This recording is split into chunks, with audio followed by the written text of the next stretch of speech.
here who are interested in supporting the Sacramento Food Bank, and that's what this is all about. So stay tuned for LiveWire and meet my buddy. You have anything to say? No, he doesn't. But come back and see LiveWire right after this. You may see people move around.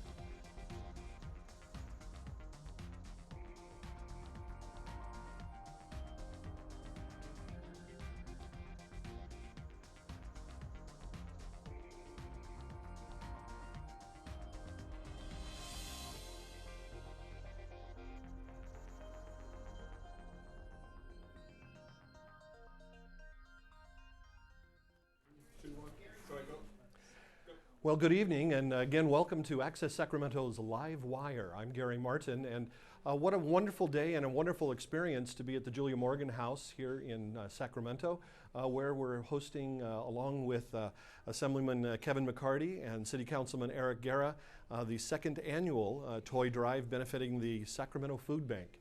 So glad you're along for the ride as well. Gentlemen, well, welcome to Live Wire.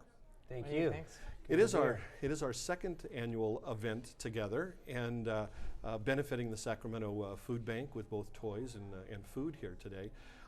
There's lots of giving that happens around this time of year, but there's still a big unmet need. Kevin, how are we doing so far? Well, taking a step back is that this is also an open house for our constituents. So Councilmember Guerra and I decided to team up this year.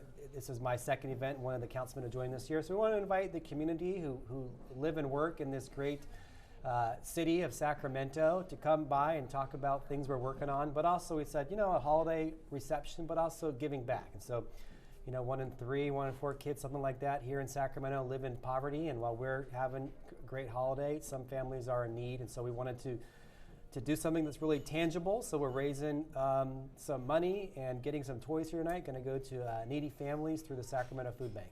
And of course we are here at the Julia Morgan House, which is at 3731 T Street.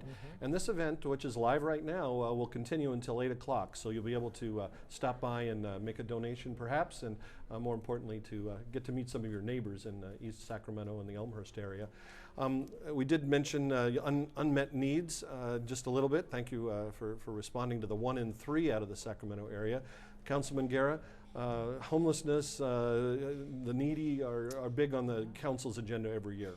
No, definitely. And a lot of the work that Assemblymember McCarty started early on before my term, we're continuing to push those efforts. I think right now, even today, today's chilly weather reminded us how much there is. At the city, we're collecting blankets also for those in need. Over the next weekend, we're going to be working with our next mayor, Mayor-elect Darrell Steinberg, to support all our community. We'll be in the South area in Avondale. But I think, tonight, when we're getting here together to work together and donate to the community, we can see the need just down the street. All it takes is a short drive down Stockton Boulevard to see how much more work we have to do. We've seen a lot of positive, and we've been able to help families in either with housing and relocation, but we still have a lot of big challenges when it comes to homelessness and making sure that every kid even has a single toy. I remember that experience myself. We're going to approach freezing again overnight. We have some rain in Sacramento this evening. The needs of the homeless, the needs of the hungry just aren't really going away, but we must be making some progress. Can we speak at the state level, Assemblyman McCarty? Well, we still have a big rift between the haves and have-nots. So one of the things that I was proud of last year is in California, we voted to increase the minimum wage. And that was a bill that I was a joint author of, and it's going to help bring families out of poverty. But we still have a tremendous amount of work to be done in wage inequality. But you need to invest in the early end too. So a sound education system that makes sure all kids have the opportunity to achieve something that's meaningful for them and have gainful employment is so important. So I think it's a two-track thing, focusing on middle class wages and inequality, but also focusing on education to help bring people up. And those are statewide initiatives primarily, but City Councilman Guerra, there's been progress also over 2016 in the homeless and food issues out of the city as well. Yeah, and you know, I think one of the biggest things we started realizing is we have to work together. And our efforts through Sacramento steps forward and recognizing through as a county and as a city, we can't let bureaucracy slow us down. Partnering up with our folks in the private sector, the hospitals, and the nonprofits to making sure that we're actually working on the same page, having the same dialogue, actually getting data and facts to maximize our resources. Because as much as our assembly member is out there advocating for more resources for us, we are working with limited resources, and we have to figure out how do we maximize that benefit for our homeless individuals out there. The biggest thing that I will say is that we have a difficult time with our housing market. We need to make sure that we're providing more housing for folks, so we're not squeezing people on the lower end. We know the rental market's getting tight. So as the assembly member mentioned, we have to make sure we have a strong economy through our power in area to get good jobs and make sure we have available and affordable housing. You know, as 2016 wraps up, certainly there are lots of issues that still need to be addressed. But look back over the last year. Assemblyman McCarty, you talked about a couple of things that you've been able to accomplish. What would you say is your proudest accomplishment over 2016? I would say that minimum wage bill, but you know, I have 2 kids, so you can't just pick one victory. So I would say expanding access in the budget for preschool. I have the benefit of chairing the budget committee overseeing education funding. We're able to put $600 million to expand childcare and preschool services, and so that means so much to give kids a head start. So I think that was a good thing to look back on. When we were here a year ago, we were calling you a novice. Eric Guerra, City Councilman, I don't know that we can call you a novice anymore either. He's a pro as well. So tell me about your proudest accomplishment for 2016. Well, much like the assembly member, it's about our youth. I mean, day one, I got elected on a special election, and day one, the question was whether we were going to cut our funding for after school and before school programs. And as we know that if we don't have good education and preschool education for young kids, then they're already falling behind. And not only that, but then it doesn't give working families the opportunity to work a full day and provide income for their families. So the biggest accomplishments, we funded more programs for the youth. We're starting a collaboration a stronger collaboration with our schools. And last night we just voted for more funding on gang prevention and intervention so that our kids don't get wrapped up in some bad decisions, and if they haven't made mistakes, that we get them back on the right path so that they do have a future ahead of them. You talk about the Sacramento work in that area. In just a couple minutes here on LiveWire, we're going to have an interview with First 5 Sacramento Commission, a little bit more about some of those types of topics as well. So we talked 2016. Let's look to 2017. Top priority for the state, in your view, for 2017, Kevin? Well, the state has a lot of priorities. Probably number one is to protect California's progressive path from the problems we're going to see at the White House in a few months. But you know, we have to focus on what our issues are here locally. One thing that I think is really important is higher education.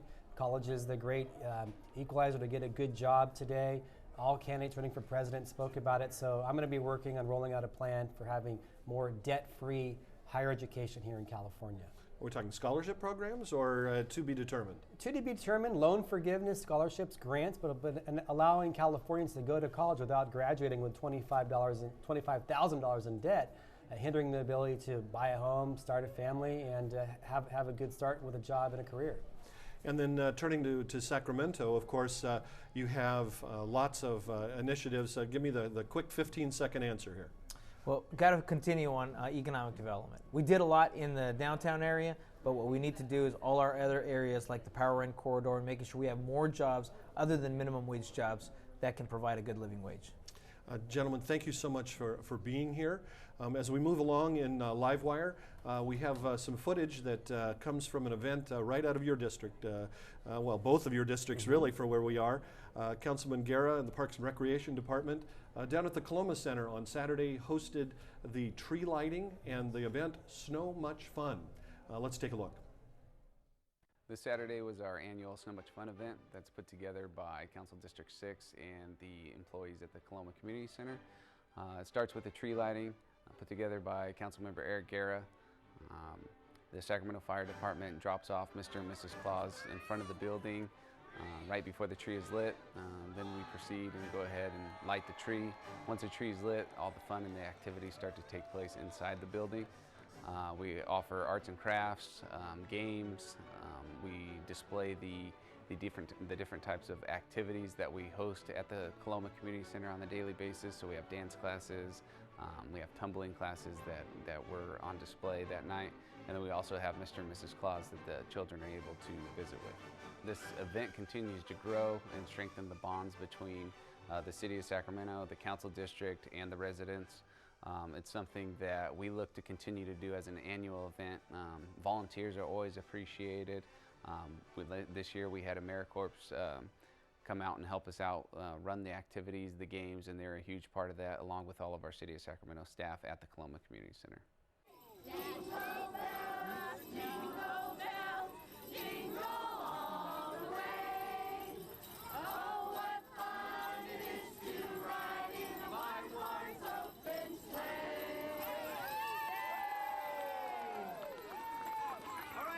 Big round of applause for Tiny Tots. We consider ourselves a foundation in the Elmhurst community. This is a community center, so we basically want our doors open to the community of not just the residents of Elmhurst, but the City of Sacramento as a whole.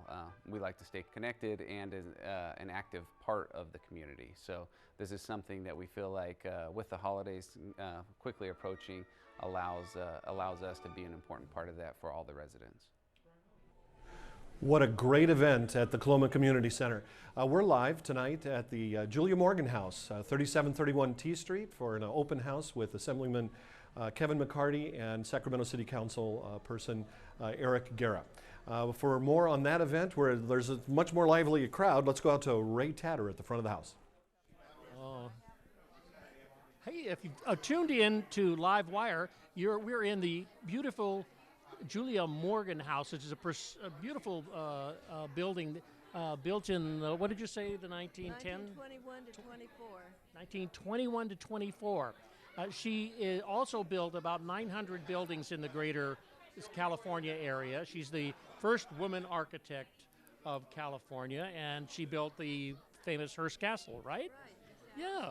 This is Paula Bogosian. She is a consultant on historical architecture. The architecture And historian. a past teacher. Yes. Whoa, that's a heck of a life. It's very interesting, really, to get to know a lot about people and their buildings and the architects that built them. Yeah. So, is this the only building that Julia Morgan built in Sacramento? No, she also built the public market, which is now part of the hotel downtown on J Street. J in about 13th, right? Yes. Yeah, that's a lovely space. And so it just has the facade of the building, but then it goes up 15 stories. This second floor is still part of the second floor. Original second floor is there, and bits and pieces of the basement. But essentially, they kept the two-story organization when they inserted the bar and the amenities for the hotel. But we were able to keep the building pretty much intact, and that was an important thing because the Glide family was very wealthy, early Sacramento family, was involved in the public market, and it was one of the Glide children who contracted with Julia Morgan to build this house. This house that we're in. Yes. Yeah, it's really beautiful. I love the wood. We were talking beforehand about this this great woody stuff, and that's teak wood, right? That's teak wood, right? Okay. Well, I want to say one thing. Yeah. What about preservation? We have about like 10 seconds. Tell me in 10 seconds, what is Preservation Sacramento Preservation? It's Preservation Sacramento. It's become that name from the Sacramento Old City Association. It was started in 1972 to generate and help create quality of life for people moving back into downtown, and that includes a really strong preservation motive. Well, thank you very much. I really appreciate talking with you, and hope to talk to you again soon. Okay, we'll be back right after this short break.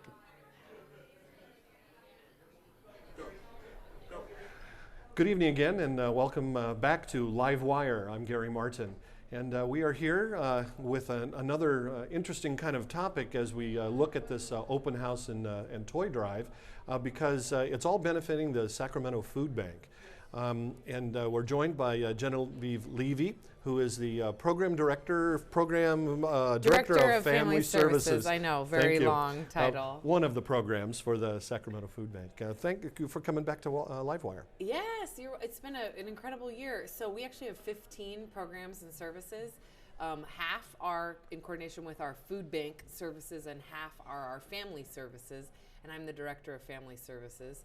And it's been an incredible 2 years for the organization. We actually merged with another food bank right at the end of 2014 and became the food bank for Sacramento County.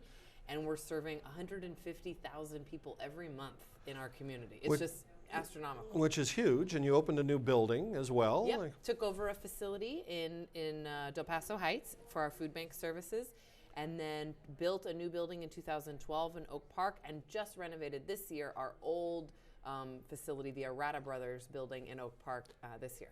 And of course, you know, as we look at these numbers, 150,000 people a month, you know, for the organization, it's great that you have that much resource and can move it forward, but it also means there's a tremendous need. How much is still being unmet? It's a tremendous unmet need. So I believe right now that it's 1 in 4 people that you know are considered food insecure. And that's just, you know, thinking about Sacramento County as a whole, it's a tremendous, incredible number of people. It's really unfortunate. But the Sacramento Food Bank really is making a difference. I mean, feeding 150,000 people a month is not an easy task. No, how do you make that happen? So it's a group effort is the best way to say it. So us as the food bank are really the providers of the food, but we partner right now with 220 partner agencies in Sacramento. So these are other food banks that you know of, River City, Elk Grove, your church pantry that's giving out food, your after-school program that's giving out food. And so all of those 220 agencies together are the ones that are serving to get to that huge number of 150,000. We only have 85 staff, so there's no way we could do it. And that's across the board for all staff, so it'd be impossible for us to reach them. But we are the sorters, the providers. We're the ones getting the food from all the different sources, from grocery stores, from donations, from farmers, from local farmers as well, and then getting it out to the agencies that need it. You know, we talk about, of course, the name being the Sacramento Food Bank, but it's really the Sacramento Food Bank and Family Services. Yes. So what other kinds of programs are people maybe less aware of Those in are our the area? ones right up my alley. So at our Oak Park campus, which we call now our Family Services campus, because we do all of our food bank operations out of a location in Del Paso Heights, but again, agencies pick up and take it out. At our Oak Park campus, Family Services, we are providing clothing to anyone in Sacramento County that's in need, parenting supplies, including diapers, parenting classes, English as a second language classes, GED preparation, technology, job search assistance, citizenship classes. I'm gonna keep going. Hang on. You know, as you talk about all of those things, though, you know, they're program titles. Give me one example of something that's maybe touched your heart a little bit about somebody who's been helped. So we have a new program. We just started doing in 2015 at the beginning of the year. It's Refugee Resettlement Services, and a lot of people don't know that we're doing that now. We're doing very similar services to other organizations you may have heard of in Sacramento, IRC, World Relief, and Opening Doors. And it can be a controversial thing that you say that you do right now, but you know, I'm not afraid to share that that's what we're doing. These are incredible men, women, and children. In many cases, they're the ones that have provided service to our U.S. military and government contracts overseas, putting themselves in danger and then coming here to the U.S. I'll tell you about one of our staff that we hired. His name's Nematola. He speaks 5 languages and he translated for our armed forces. He came to us in January 2015. We've hired him now as staff. He's one of our full-time staff to assist other families like him. And just impacting, we only serve 90 individuals a year, but to make this huge difference in their life, we're finding housing, helping them get connected to schools and jobs and life. It's just, there is no work that I've ever done that's been more impactful. You know, just around the corner, of course, we're at the open house and toy drive for Assemblyman Kevin McCarty and Eric Guerra. We can hear the noise around the corner just a Yeah. little bit. So that's also toys and food that'll be distributed by the Sacramento Food Bank. How necessary is the holiday support that you get? Our biggest holiday support, of course, comes around Thanksgiving with our turkey drive, our big distribution. We provided over 15,000 turkeys and holiday meals to families in need. That's 15,000 families, as well as the Run to Feed the Hungry. Christmas is a little different. We continue doing our exact same daily food support throughout the county, but we have a variety of parties, I guess is the best way to say, or special gatherings that we do for mainly our family services programs. So those are all coming up. We got one Friday and we have 4 next week. And so the toys are going to go immediately out to these families that are coming for our services for the children. And it's just a great way to sort of say, hey, I'm going to celebrate you for really trying to better your family's life by participating in your programs. So I'm going to be able to give your children a present by coming to our event. So lots of opportunity essentially to become involved for anybody who would like to. And we do talk about the success of the holiday time period. But it's not something that goes away in the summer. It's not when the weather turns warmer. This need is year-round. Yes, most definitely year-round. Sometimes it's almost hard being on this end as staff during the holiday season as you're bombarded by requests from groups that want to help, and it's wonderful. But in July, we could do the same thing. So, you know, if your company is thinking about getting something together, maybe mix something up and try. Let's do a clothing drive in July. Let's do a canned food drive in July. The summer, the amount of food that we have, you know, in storage or in our warehouse prior to going out to agencies is just so much less than what we have during the winter months. It's just incredible. So in that regard, are we not supposed to donate perishables, right? It needs to be something that is sustainable. How does a food drive really work that would meet your best need throughout the year? It's both. So we provide a wide variety of fruits and vegetables. We actually have what we call produce distributions, where we're just giving out fresh fruits and vegetables at 11 sites throughout Sacramento monthly. But again, we source those in large quantities, so we're able to give out to all 200 individuals that come to that distribution. Ongoing things where a company might do a drive, generally it is like a canned food, a non-perishable items, but we most definitely can take perishables. So you have that orange tree in your backyard that's too many oranges, we can definitely take that. It's going to go out to someone who needs it. So what would the, way for people to get more information about not just helping the Sacramento Food Bank, but supporting homeless and food services throughout Sacramento County? What can they do? Most definitely. So our website is a great resource for getting connected to our organization, and it's pretty easy, sacramentofoodbank.org. Loaves and Fishes is also another tremendous organization in our community that serves more of the homeless population through a wide variety of services. And the city of Sacramento also does a tremendous amount of volunteer work. So if that's something you're interested in, City of Sacramento is a great way to kind of figure out where you want to get volunteering or coming directly to us. But amazing that you said that. One of the things that we always try to mention and stand true with is give back in a way that you're most passionate about. If it's animals, or if it's seniors, if it's foster children, if it is hungry, if it is refugees, if it's children, you know, find what you're most passionate about and give back. You know, the Sacramento Food Bank has an easy name to remember, and the sacramentofoodbank.org, a great way to get more information about the many services that are available out of our area.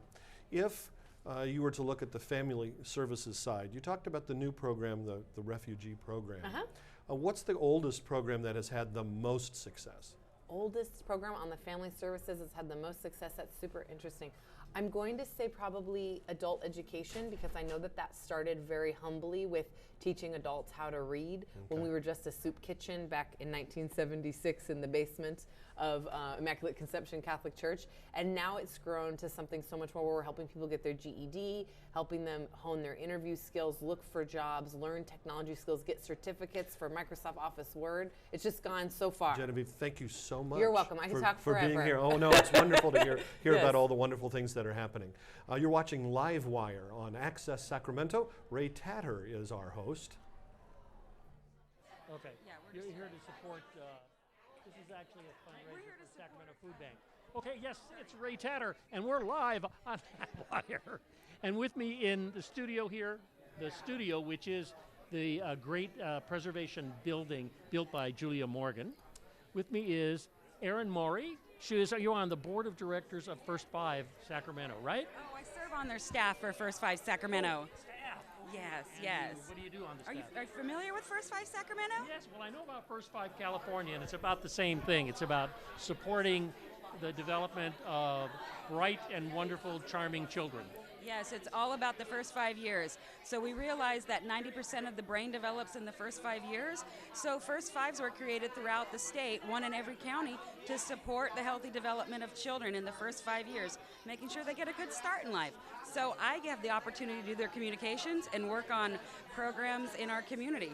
Wow, this is wonderful. And groups like, nonprofit groups like the Sacramento Food Bank, and you all work hand in glove, right? Hand in glove. We couldn't do it together without the amazing community support in Sacramento. There is such a spirit of collaboration working together that when they say it takes a village to raise a child, it certainly does. Wow, that's absolutely true. And this whole event here is actually to raise money for the Sacramento Food Bank, and it's also a fundraiser brought to us by a Sacramento council person, Guerra, and then also our Assemblyman McCarty. And they are great partners because they're able to help children on a higher level, at a local official level, and at a state level to make sure that kids come first. So, of course, First Five Sacramento partners with them, came with our age-appropriate 0 to 5 toy, and I'm glad to have partners throughout the community. Tell me a bit about some of the services that First Five provide for people.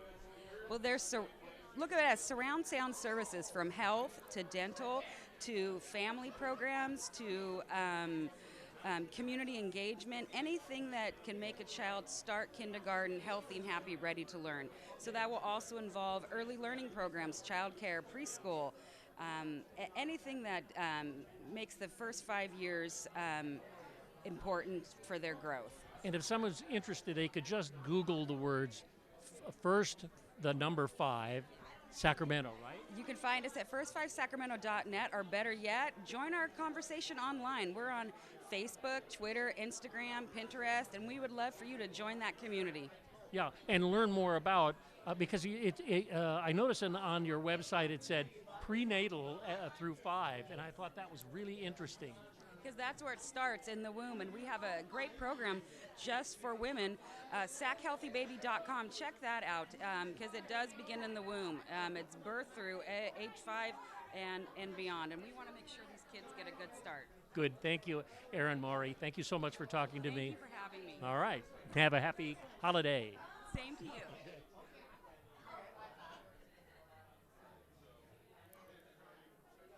Gotta wrap it up. Okay, well, we're wrapping it up. Wrap up the show. Say bye-bye to everybody. Oh, gosh, that's all the time we have? Oh, Erin, I don't know what to say, but okay, we'll see you next week on LiveWire. We're going to have our Christmas special next week and meet a very special friend from the North Pole. We'll see you later. Thanks for coming and visiting. Bye.